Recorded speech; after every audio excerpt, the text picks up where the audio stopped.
Now we are going to discuss another problem on the Gauss Divergence Theorem when sphere equation is given. In this sphere equation, some conditions will be given. We will be seeing the question like this. Use divergence theorem to evaluate surface integral yz square I bar plus zx square j bar plus 2z square k bar dot ds, where S is the closed surface bounded by the xy plane, and the upper half of the sphere x square plus y square plus z square is equal to a square above this plane. So before we go to the solution, the given question is like this. Surface integral is given f bar dot ds, and S is given closed surface bounded by the xy plane. Sphere equation is given. So just going to a shortcut here. F bar surface integral, when we are studying surface integral, we said that f bar ds, it can be explained or it can be written as surface integral f bar dot n bar ds, or you can convert the surface integration on the projection R, making as f bar dot n cap divided by modulus of n cap dot into ds. So we will be studying the surface integrals in this, but till now we have done the problems on these two methods. Now the another method for the surface is f bar dot ds. Even if the question is given like this, we are going to find out the surface integral here. So coming to the solution, surface integral f bar dot ds is equal to surface integral yz square I bar plus zx square j bar plus 2z square k bar dot ds. Here, since if you are not understanding this particular equation, go to your given surface integral. It is given this total value is in terms of I, j, k. Means this will become the vector function for your f bar. Dot n bar is not given. It is given as ds. So you will be writing as surface integral f bar dot ds. You are supposed to write it. With the help of this, you can convert your formula. Now on comparing these two values, you find out the vector equation of f bar is equal to yz square I bar plus zx square j bar plus 2z square k bar. Now by using your divergence theorem, so we have written the statement of divergence theorem as divergence of f bar n bar ds is equal to volume integral divergence of f bar dv.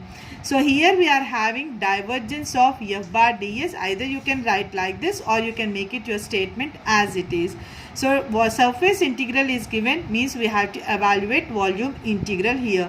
For that we have taken I is equal to div f dv. As in the previous question we discussed, whenever you get sphere equation, don't substitute first dv value. First find out del dot f. On simplification of del dot f, you substitute the dv value and required you apply the limits here. So first we will be finding del dot f. Del value we have substituted, given f bar we have substituted. On applying the dot product, we get volume integral dou by dou x yz square plus dou by dou y zx square plus dou by dou z 2z square dv. We have not substituted dv value. We have not applied any here triple integral. We are directly making volume integral. We are not expanded the volume integral here. So on applying the derivatives, we get volume integral 4z dv.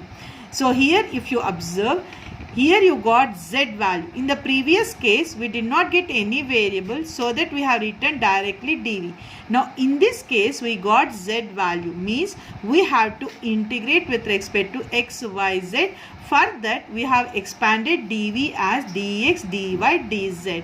So now you are going to find out the limits of the volume integral here. So you are going to find out x limits, y limits, z limits. So here you have to find out the limits.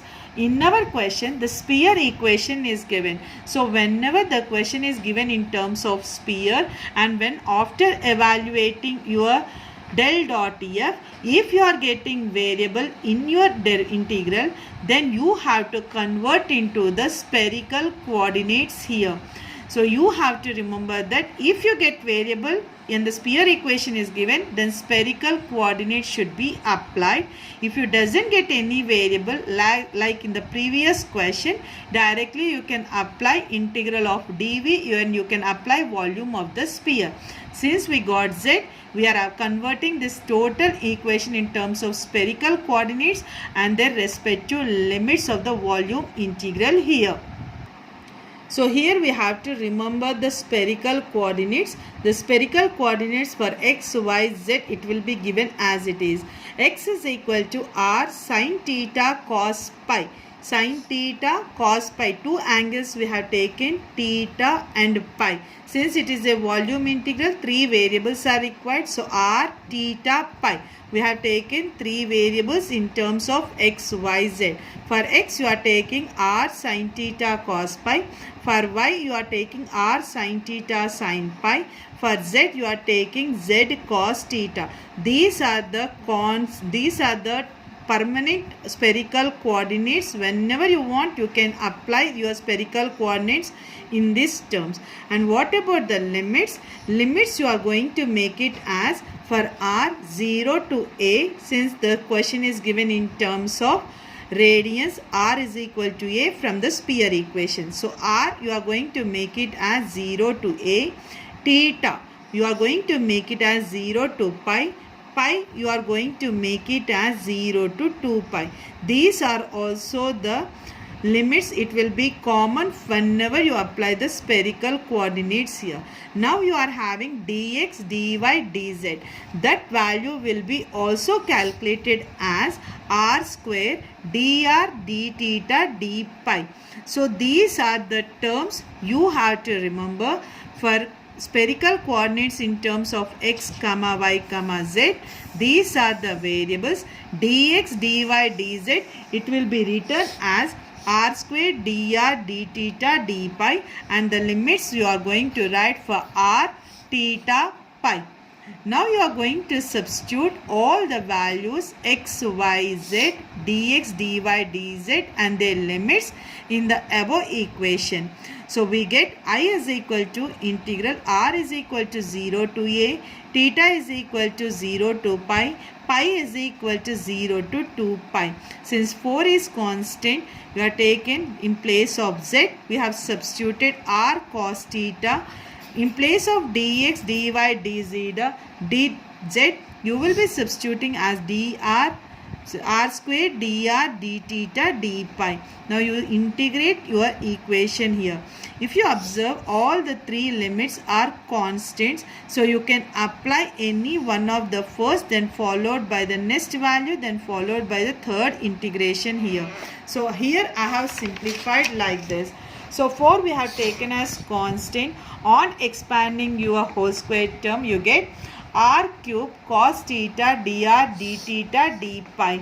So limits we have written first with respect to pi, then theta, then r. So as we have written in the form of limits, in the same way we are expanding our integration also.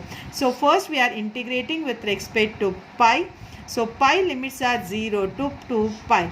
Integrate this value, you will be getting as pi, then apply upper limit minus lower limit. You will be getting as 4 of 0 to a integral, next integral 0 to pi 2 pi r cube cos theta dr, d theta. After theta you are having, after pi you are having theta. So now you are going to integrate theta here. So here r cube you bring out of that particular theta. You will be writing as 8 pi integral 0 to a. We have collected all the theta terms and respective limits here.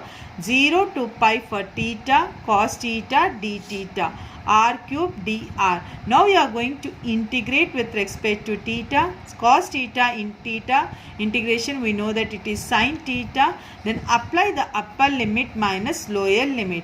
On applying the upper limit minus lower limit, we get I is equal to 8 pi integral 0 to a sin pi minus sin 0 r cube dr. We know that sin pi value, sin 180, that value is 0, sin 0 is 0. Means when you are simplifying this value, we got this total value as 0. 0 into something, you will be getting the total integration I, it will become equal to 0. So here you have to remember that in the previous question directly we have applied the volume of the sphere. In this question we have converted into the spherical coordinates. You have to remember the spherical coordinates of x, y, z and their limits, and dx, dy, dz, it will be having the direct formula as r square dr d theta d pi. These are the common terms you have to remember whenever you are going to do the sphere equation.